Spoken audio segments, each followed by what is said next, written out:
नमस्कार मित्रों। आज चिंतन में परम पवित्र कर्तव्य समाज सेवा। अन्य जीव अपने आप में पूर्ण है।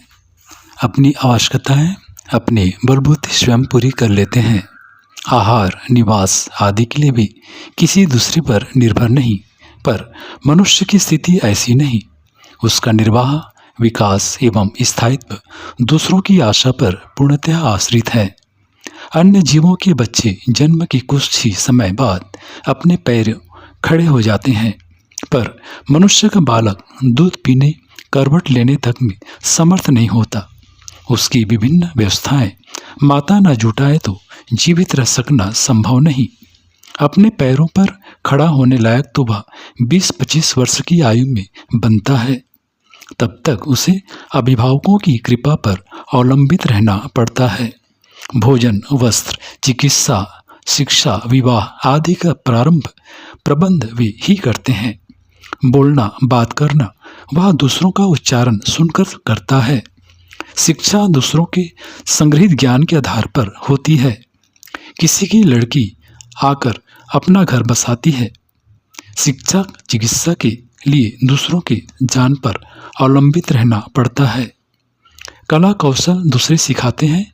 लाखों वर्षों से करोड़ों मनुष्यों द्वारा उपार्जित एवं संग्रहित ज्ञान हमें मिलता है और तब कहीं कुछ सीख समझकर किसी योग्य बन पाते हैं। रेल, तार, डाक, प्रेस आदि आविष्कारों के आधार पर हमारी सुविधाएं टिकी हुई हैं। व्यापार जिन साधनों से चलता है वे अगणित मनुष्यों की सूझबूझ मेहनत के परिणाम हैं। छोटी सी दिया सलाई बनाने में जितने श्रम, यंत्र, साधन और ज्ञान की आवश्यकता पड़ती है, उनकी एक एक प्रक्रिया का विकास लाखों करोड़ों के सहयोग से ही संपन्न हुआ होता है। जंगलों, गुफाओं में रहने वाले साधु महात्माओं की भी वस्त्र, माला, कमंडल, कुल्हाड़ी, दिया सलाई, कंबल, खड़ाऊ आदि की आवश्यकता पड़ती है। इसके बिना उसका निर्वाह नहीं होता। यह वस्तुएं भी समाज के असंख्य व्यक्तियों के सहयोग, श्रम, ज्ञान से उपलब्ध होती हैं।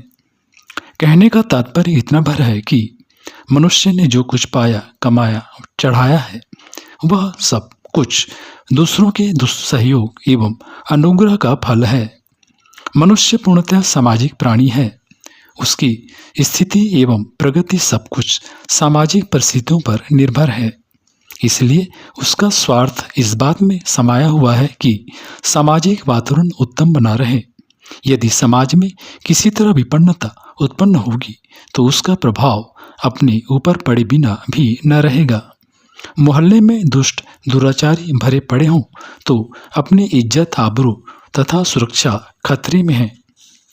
गांव में हैजा फैले तो उसका प्रभाव अपने घर में भी जान जोखिम खड़ी करेगा।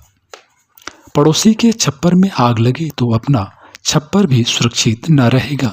इसलिए हमें अपने अपने बच्चों के स्वार्थों की रक्षा के लिए सामाजिक जीवन के वातावरण को उत्कृष्ट बनाए रखने का प्रयत्न करते रहना चाहिए। ऐसे प्रयत्न इसलिए भी आवश्यक है कि जिस समाज की सहायता से हमने अनेक सुविधाएं प्राप्त की हैं, स्थिरता एवं प्रगति के उपहार पाए हैं, उसके प्रत्युपकार में प्रयुक्त होकर अपनी मनोचित कृतज्ञता प्रकट करें। जिससे कुछ पाया है उसे देना भी चाहिए, तभी ऋण से मुक्ति मिलती है। समाज सेवा के लिए कुछ निरंतर करते रहने का व्रत लेकर हमें समाज ऋण से भी किसी कदर ऋण होने का प्रयत्न करते रहना चाहिए। पेट पालने के प्रयत्नों में जीवन की बहुमूल्य विभूति समाप्त नहीं कर देनी चाहिए। स्त्री बच्चों को आवश्यकताएं पूरी करते रहने में हमारी सारी क्षमता खर्च नहीं हो जानी चाहिए। पेट और परिवार से बाहर भी अपनत्व का विस्तार होना चाहिए। आत्मविकास का यही रास्ता है कि हम अपनी आत्मीयता को व्यापक क्षेत्र में विस्तृत करें। दूसरे के सुख को अपना सुख और दूसरों के दुख को अपना दुख मानकर कुछ ऐसा भी सोचें, कुछ ऐसा भी करें जिससे दूसरों का दुख घटे और सुख बढ़े। निश्चय ही किसी की इतनी सामर्थ्य नहीं कि लोगों के अभाव अपनी सारी संपत्ति देकर भी पूरी कर सकें, इसी प्रकार 24 घंटे का समय लोगों की सेवा करने में लगा दिया जाए तो भी बहुत थोड़े लोगों की तनिक सी आवश्यकताएं पूरी हो सकेंगी। इसलिए अन्न, वस्त्र, जल, दवा आदि बांटकर समाज का पिछड़ापन, कष्ट, अभाव एवं अवसाद दूर होने की कल्पना नहीं की जा सकती है। संसार में सारे कष्ट दुर्बुद्धि एवं दुष्ट प्रवृत्तियों के कारण है। इसलिए रोग के कारण को समझकर जड़ पर ही कुठाराघात करना चाहिए। समाज सेवा का सर्वोत्तम तरीका यह है कि लोगों की विचारना एवं प्रवृत्तियों को निकृष्टता की स्थिति से उबारकर उत्कृष्टता की दिशा में मोड़ा जाए।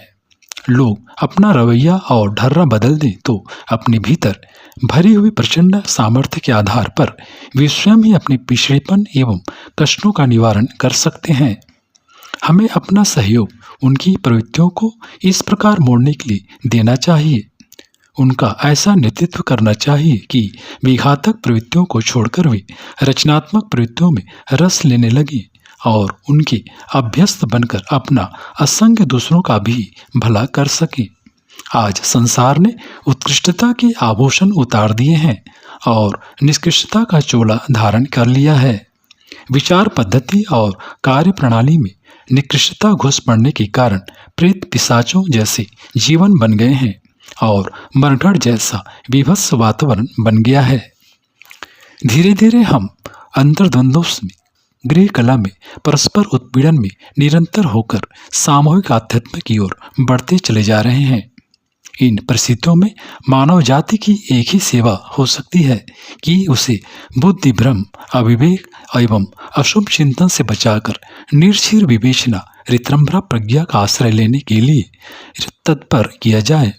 आज की स्थिति में समाज की यही सबसे बड़ी सेवा है। विचार क्रांति की ही वर्तमान दुर्दशा को पलटकर धरती पर स्वर्ग का अवतरण संभव कर सकेगी।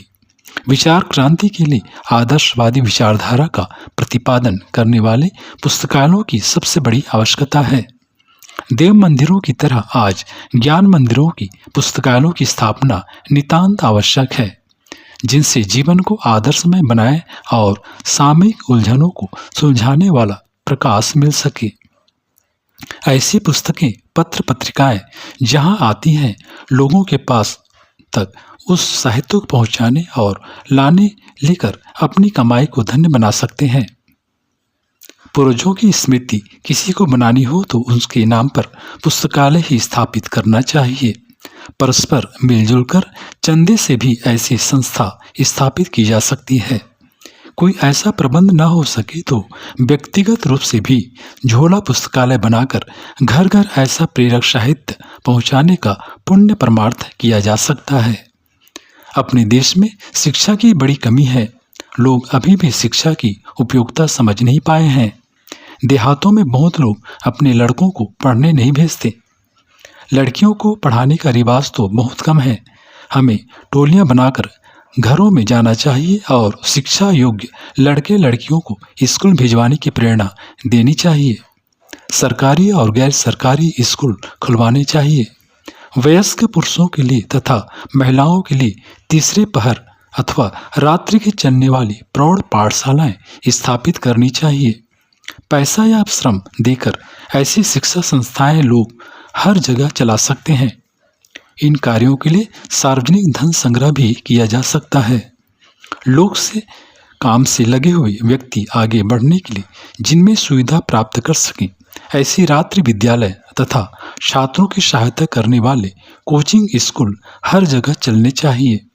छोटे बच्चों के लिए मोहल्ले मोहल्ले में शिशु मंदिर होने चाहिए। शिक्षा का जितना विकास संभव हो सके सरकारी और गैर सरकारी दोनों स्तरों पर इसके लिए पूरा प्रयत्न करना चाहिए। अपने 80% अशिक्षित देशवासियों को साक्षर बनाकर ही हम उन्हें अविवेक, रूढ़िवादिता के चुंगल से निकाल सकते हैं।